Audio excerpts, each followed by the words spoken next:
Análisis y diseño de vigas a flexión. Bueno, vamos a comenzar. Suponiendo que tenemos una viga simplemente apoyada, como se muestra en la figura, vamos a aplicar una pequeña carga transversal a lo largo de la viga de hormigón con refuerzo a tensión. Y esta carga vamos a incrementar gradualmente en magnitud hasta que la viga falle. Cuando esto suceda, vamos a encontrar que la viga va a pasar por 3 etapas distintas antes de que ocurra el colapso. Las etapas son las siguientes. La primera, que es la etapa de hormigón no agrietado, la segunda, que es la etapa de esfuerzos elásticos y hormigón agrietado, y la tercera, que es la etapa de resistencia última. Primera etapa del hormigón no agrietado. Bajo la aplicación de pequeñas cargas y cuando los esfuerzos de tensión son menores que el módulo de la ruptura de la sección transversal, la viga va a resistir lo que es la flexión. A esta viga le vamos a sacar una sección que es esta, y esta será capaz de resistir a flexión. Va a resistir en la parte superior con la compresión y en la parte inferior con la tensión. Este es su diagrama de deformaciones unitarias. Tenemos que lo que es la deformación unitaria del hormigón en compresión, acá arriba. Por acá tenemos lo que es el eje neutro. Por acá tenemos lo que es la deformación unitaria del acero. Y en la parte inferior tenemos lo que es la deformación unitaria del hormigón en tensión. Acá podemos observar el diagrama de esfuerzos. El esfuerzo de compresión del hormigón, acá arriba.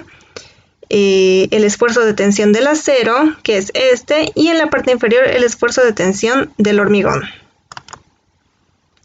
Segunda etapa, hormigón agrietado.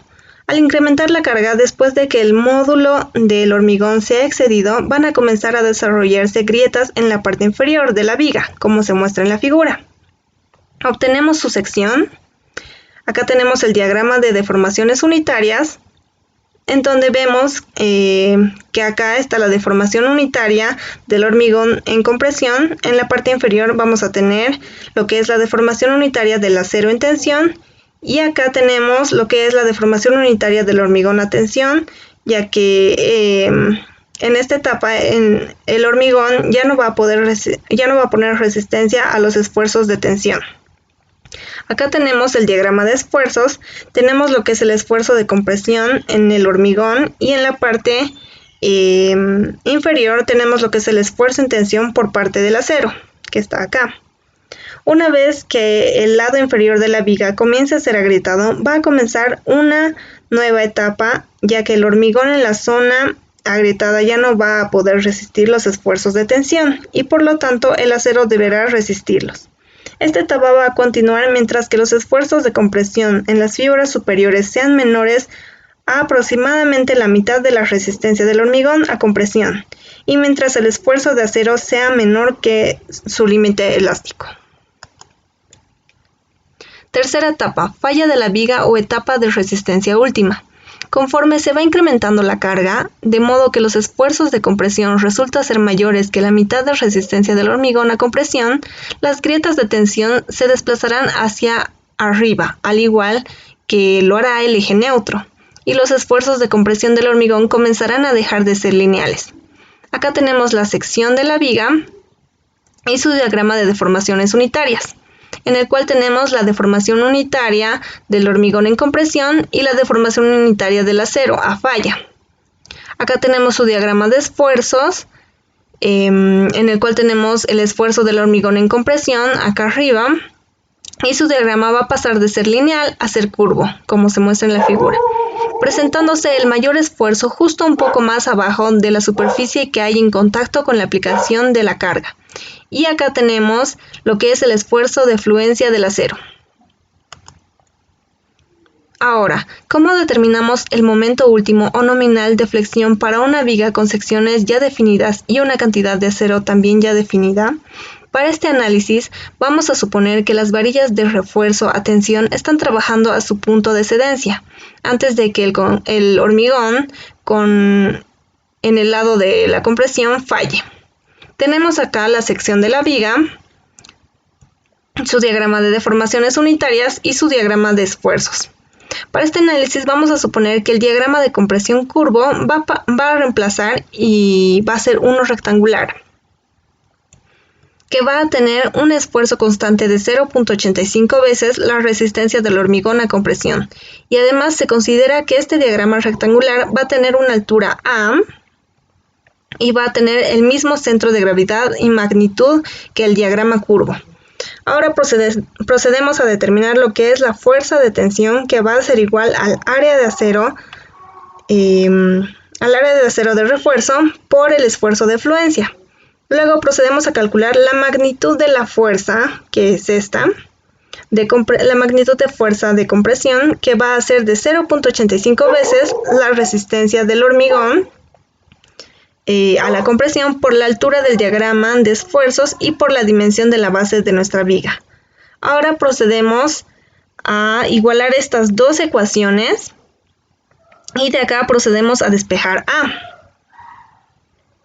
que es la altura del diagrama de esfuerzos. Ahora, para determinar el momento nominal necesitamos conocer la fuerza de tensión o la fuerza de compresión y multiplicar una de estas por el brazo de palanca que hay entre estas dos fuerzas, que va a ser igual a D, menos la mitad de A, que es la altura del diagrama de esfuerzos.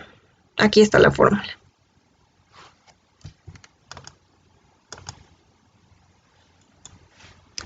El método por el cual vamos a diseñar nuestros elementos para que resistan a flexión es por el método de diseño por resistencia, el cual consiste en multiplicar las cargas actuantes muertas y vivas por ciertos factores de carga que van a ser equivalentes a los factores de seguridad.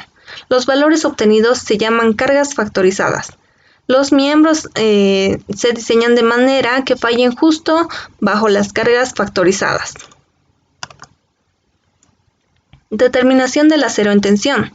Vamos a determinar la cantidad de acero necesaria para que una viga de secciones ya definidas sea capaz de resistir cierto momento último de diseño. Tenemos la fórmula para determinar la altura del diagrama de esfuerzos. Y sabemos que la cuantía va a ser igual al área de acero de refuerzo en tensión dividida entre la multiplicación de la base de la viga por la altura efectiva. De esta manera despejaremos el área de refuerzo. Y este término lo sustituiremos por la primera ecuación. Luego procedemos a simplificar términos. Acá tenemos la ecuación para hallar el momento nominal y acá sustituiremos la fuerza de tensión por el área de refuerzo que multiplica el esfuerzo de fluencia. Este momento nominal se verá afectado por un factor de resistencia que, como vemos, afecta a ambos términos de la ecuación.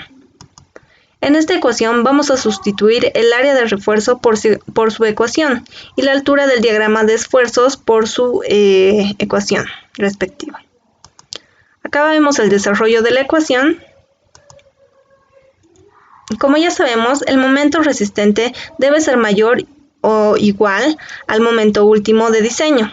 Entonces, en esta ecuación vamos a sustituir la ecuación del momento último de diseño. Seguimos desarrollando la ecuación hasta que obtenemos la ecuación de segundo orden, para la cual nosotros ya conocemos la fórmula general para determinar este tipo de incógnitas, que en este caso es la cuantía de refuerzo. Bueno, entonces procedemos a despejar la cuantía y posteriormente los pasos para el desarrollo de la ecuación, que son los siguientes.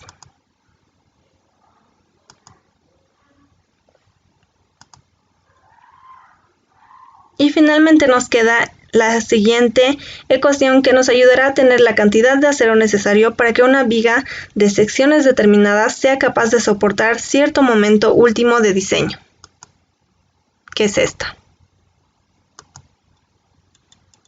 Secciones balanceadas.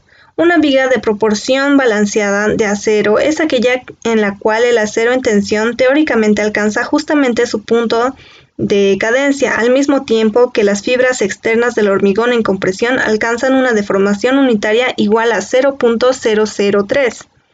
Acá tenemos el gráfico en el cual podemos ver la sección balanceada, la cual alcanzará una deformación unitaria de 0.003, al mismo tiempo que se desarrolle la deformación unitaria del acero de falla. Si un miembro sometido a flexión se diseña de modo que tenga una proporción balanceada de acero, el miembro puede fallar repentinamente sin previo aviso. Estos miembros están controlados en compresión y se llaman miembros frágiles y deben evitarse. El código ACI establece que los miembros cuyas deformaciones unitarias calculadas en tensión sean iguales o mayores a 0.005, al mismo tiempo que la deformación unitaria del hormigón es 0.0003, se denominarán secciones controladas por tensión. Acá podemos ver el gráfico, una viga en el cual va a alcanzar una deformación unitaria de 0.003, al mismo tiempo que se alcanzará una deformación unitaria en tensión mayor o igual a 0.005. Para tales miembros, el acero cederá antes de que el lado en compresión se aplaste. Se considera que los miembros con esta deformación unitaria mayor o igual a 0.005 son totalmente dúctiles, por lo cual este será el diseño que nosotros debemos lograr. Pasamos a los factores de producción de resistencia. Tenemos que para vigas y losas dúctiles o controladas por tensión con una deformación unitaria en tensión mayor o igual a 0.005, el valor del factor de la resistencia será igual a 0.9. Acá podemos ver un gráfico donde se ve cómo sería la sección dúctil.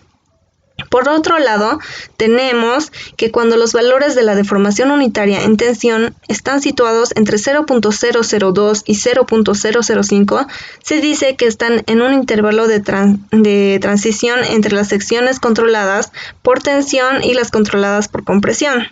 Y para tal caso, el factor de resistencia se determinará mediante la siguiente ecuación, que es 0.65 más la resta entre la deformación unitaria del acero en tensión menos la deformación unitaria del acero en falla, que va a multiplicar a 0.25 sobre 0.005 menos la deformación unitaria del acero en la falla.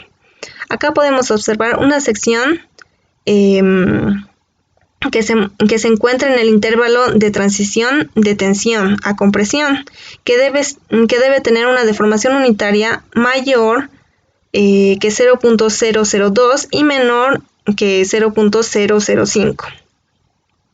En el apartado de la ACI 318-14 nos dice que las vigas de hormigón reforzado deben de tener una deformación unitaria en tensión de al menos 0.004. Esto nos dice que lo ideal es que se alcance una deformación unitaria de 0.005 para ser considerado que nuestro diseño se trate de una viga dúctil, pero si alcanzamos el valor de 0.004, aún es factible utilizar este diseño de viga. Porcentaje mínimo de acero. Existe otro modo de falla que puede ocurrir en vigas simplemente reforzadas, el cual ocurre cuando el momento resistente de la sección es menor que su momento de agrietamiento. La sección fallará tan pronto como se forme la grieta. Para impedir la posibilidad, el ACI especifica cierta cantidad mínima de refuerzo que debe usarse en cada sección de los miembros a flexión, el cual será el mayor de las siguientes dos expresiones. Será entre A y B.